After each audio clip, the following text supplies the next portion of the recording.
Remote Desktop is a Windows 10 built-in tool that allows an administrator to take control of a remote computer.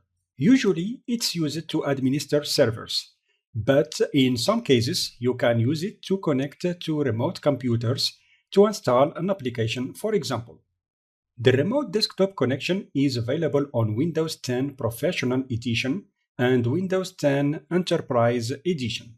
It's not available on the Windows 10 Home Edition. The Remote Desktop connection allows only one session at a time. The user logged in will be logged out when you open a Remote Desktop session.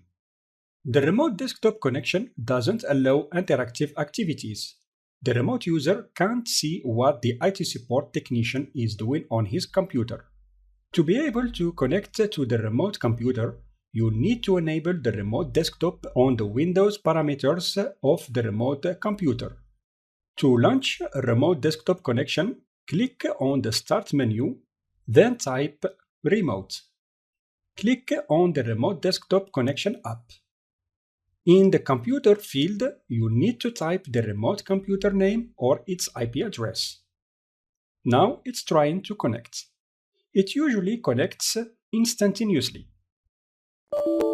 I get a pop-up window with an error message that says that the remote desktop can't connect to the remote computer, and it gives me three possible reasons. The first possible reason is that remote access is not enabled on the remote computer. The second reason is that the remote computer is maybe turned off. The third reason is that the remote computer is perhaps not available on the network. So to troubleshoot that, you need to check for these 3 points.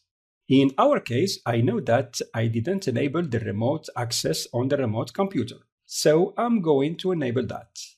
On the remote computer, I'm going to open the Windows settings and enable the remote connection. Click on System, scroll down and click on Remote Desktop. You should toggle this button to enable Remote Desktop. I click Confirm. Now that it is enabled, let's try the remote connection again. Yes, this time I'm invited to enter my login. I type the username and the password. I get a certificate warning. This is normal, just click Yes. And here it is. I'm now connected to the remote computer.